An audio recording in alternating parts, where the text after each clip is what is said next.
நமச்சிவாய வாழ்க. நாதந்தாள் வாழ்க. இமைப்பொழுதும் என் நெஞ்சில் நீங்காதான் தாழ் வாழ்க. வாழ்க வளமுடன். அனைவருக்கும் இனிய வணக்கங்கள். நிகழும் மங்களகரமான குரோதி ஆண்டு ஜூன் மாதம் 15ஆம் தேதி சனிக்கிழமை அன்று உத்திரம் நட்சத்திரத்தில் நவமி திதியில் வரியான் நாமயோகத்தில் பாலவம் கரணத்தினில் மகத்தான ஆனி மாதம் பிறக்கிறது. சூரியன் மிதுனம் ராசியில் சஞ்சரிக்கும் மாதம் ஆனி மாதமாகும். உத்தராயணத்தின் கடைசி மாதமாகும். ஆன்மீக சிறப்புகள் கொண்ட மாதம் இதுவாகும். இம்மாத கிரகநிலைகள் என எடுத்துக்கொண்டால் மேசராசியில் செவ்வாய் பகவான் ஆட்சி பலத்துடன் உள்ளார். ரிஷபராசியில் குரு பகவானும், மிதுன ராசியில் சூரிய பகவானும், சுக்கிர பகவானும், புதன் பகவானும் இணைந்துள்ளனர். கன்னி ராசியில் கேது பகவானும், கும்பராசியில் சனி பகவானும், மீன ராசியில் ராகு பகவானும் உள்ளனர். இம்மாத கிரக பயிற்சி என பார்த்தால் ஆனி மாதம் 15ஆம் தேதி மிதுன ராசியில் ஆட்சி பலம் பெற்ற புதன் பகவான் கடகராசிக்கு பயிற்சியாகிறார். ஆனி மாதம் 16ஆம் தேதி சனி பகவான் வக்கர பயிற்சி அடைகின்றார். ஆனி மாதம் 23ஆம் தேதி சுக்கிர பகவான் கடகராசிக்கும், ஆனி மாதம் 28ஆம் தேதி செவ்வாய் பகவான் மேசராசியில் இருந்து ரிஷபராசிக்கும் பயிற்சி அடைகின்றனர். இந்த கிரக அமைப்பினால் உங்கள் வாழ்வில் இம்மாதம் ஏற்படக்கூடிய மாற்றங்கள் என்னென்ன என்பதனையும், ஏதாவது அசுப பலன் ஏற்பட்டால் ராசிக்காரர்கள் செய்ய வேண்டிய பரிகாரம் என்ன என்பதனை பற்றியும் காண்போம். எப்போதும் சுறுசுறுப்பாக இருக்கும் விருச்சிக ராசி அன்பர்களே, இந்த மாதம் மனதில் துணிச்சல் அதிகரிக்கும். எடுத்த காரியங்களை வெற்றியுடன் செய்து முடிப்பீர்கள். எங்கும் எல்லோரிடத்திலும் மதிப்பும் மரியாதையும் அதிகரிக்கும். பலரும் உங்களை தேடி வருவார்கள். அடுத்தவர்களுக்காக உதவிகள் செய்வதில் உற்சாகம் உண்டாகும். வழக்கு விவகாரங்கள் கட்டுக்குள் இருக்கும். தொழில் வியாபாரம் திருப்திகரமாக நடக்கும். எழுத்து தொழிலில் இருப்பவர்கள் முன்னேற்றம் காண்பார்கள். தொழில் வியாபாரம் தொடர்பாக துணிச்சலாக எடுக்கும் முடிவுகள் வெற்றியை தரும். பணியாட்கள் மூலம் நன்மைகள் உண்டாகும். பணிபுரிவோருக்கு வேலையில் முன்னேற்றம் ஏற்படும். மேல் அதிகாரிகள் மூலம் நன்மை கிடைக்க பெறுவீர்கள். சக ஊழியர்கள் உங்களை அனுசரித்து செல்வது மனதிற்கு மகிழ்ச்சியை தரும். குடும்பத்தில் சந்தோஷமும் மன நிம்மதியும் இருக்கும். உறவினர்கள் நண்பர்களின் ஆதரவு கிடைக்கும். பிள்ளைகளிடம் நிதானமாக பேசுவது நல்லது. வழக்கு விவகாரங்களை தள்ளி போடுவது நன்மை தரும். புதிய ஆடை ஆபரணங்களை வாங்கி மகிழ்வீர்கள். பெண்கள் இம்மாதம் துணிச்சலுடன் எதையும் செய்து வெற்றி பெறுவீர்கள். உங்கள் உதவியை நாடி பலரும் வருவார்கள். சந்தோஷமான மனநிலை இருக்கும். அரசியல்வாதிகளின் பெயரும் புகழும் வளரும். புதிய பதவிகள் உங்களை தேடி வரும். பயணங்களால் நன்மைகள் உண்டாகும். உங்களின் கடமைகளை சுறுசுறுப்புடன் செய்வீர்கள். தொண்டர்களின் ஆதரவுடன் பதவிகளை தக்க வைத்துக் கொள்வீர்கள். உங்களின் வேலைகளில் மட்டும் கவனமாக இருக்கவும். கலைத்துறையினருக்கு புகழும் பாராட்டும் கிடைப்பதில் சற்று தாமதம் ஏற்படும். சக கலைஞர்களிடம் உங்களின் ரகசியங்களை பகிர்ந்து கொள்ள வேண்டாம். உங்களுக்கு கிடைக்கும் வாய்ப்புகளை தக்கபடி பயன்படுத்தி பொறுப்புடன் நடந்து கொள்வீர்கள். மாணவர்கள் போட்டி பந்தயங்களில் துணிச்சலுடன் ஈடுபட்டு வெற்றி காண்பீர்கள். ஊக்கத்துடன் படிப்பது நல்லது.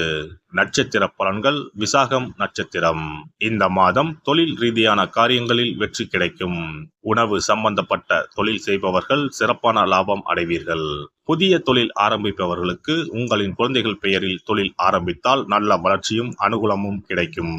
அனுஷம் நட்சத்திரம். இந்த மாதம் உங்களிடம் வேலை செய்பவர்களிடம் கூடுதல் அன்பு செலுத்தவும். கடன் வாங்கியிருந்தால் சரியான முறையில் திருப்பி கொடுக்க ஏற்பாடுகள் செய்யவும். அரசாங்க ரீதியிலான பிரச்சனைகள் வரலாம். உத்தியோகத்தில் இருப்பவர்கள் மேன்மை அடைவார்கள். கேட்டை நட்சத்திரம். இந்த மாதம் பெற்றோர்களின் மூலமாக வேலைகள் கிடைக்கும். உங்களுடன் வேலை செய்பவர்களிடம் அனுசரணையாக செல்லவும். வீணான பிரச்சனைகளும் மனக்குழப்பங்களும் வேண்டாம். விரும்பிய பதவி உயர்வு, பணியிட மாற்றம், சம்பள உயர்வு கிடைக்கும். செவ்வாய்க்கிழமை அன்று மாரியம்மனை தீபம் ஏற்றி வழிபட எல்லா பிரச்சனைகளும் தீரும். மனக்கவலை அகலும். சிறப்பு தொகுப்பு.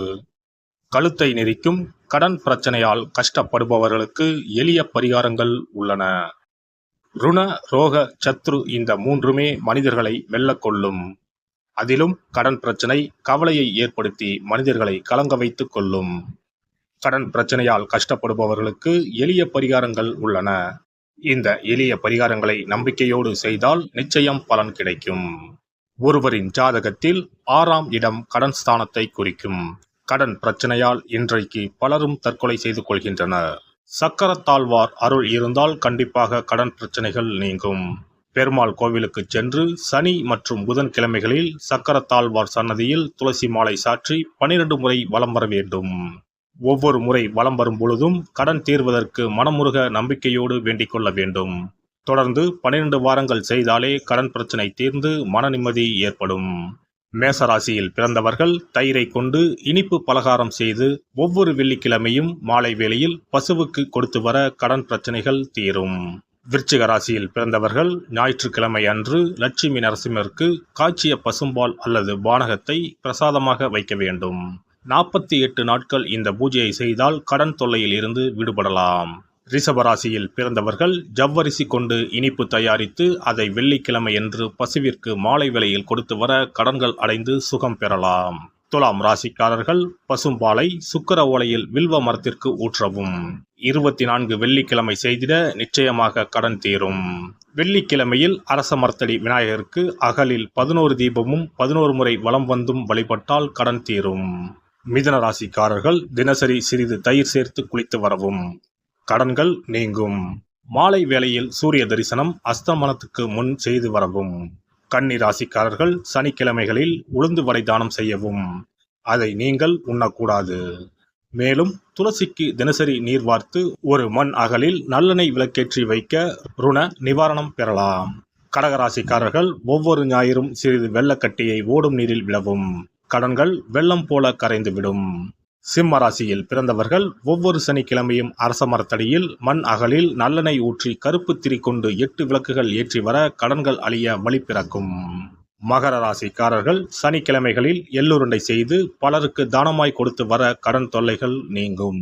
கும்பராசிக்காரர்கள் வியாழன் மாலை 6 மணிக்கு குங்குமப்பூ சேர்த்த பாதாம் கீர் செய்து மகா விஷ்ணுவுக்கு நிவேதனம் செய்து முதலில் தான் அறிந்துவிட்டு பின்பு மற்றவருக்கும் தானமாய் கொடுத்து வர கடன்கள் மலமளவென அடைபடும்.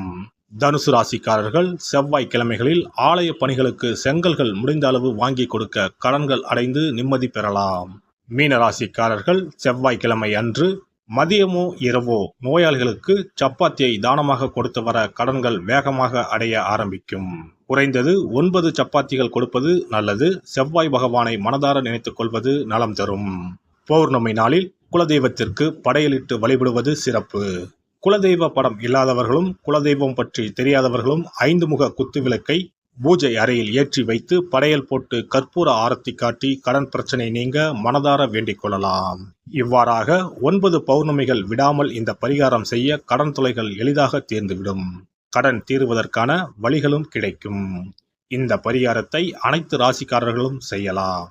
எல்லாம் வல்ல இறையருளால் நீங்களும் உங்கள் அன்பு குடும்பமும் உடல் நலம், நீலாயுள், நிறை செல்வம், உயர் புகழ், மெய்ஞானம் ஓங்கி வாழ்க வளமுடன்.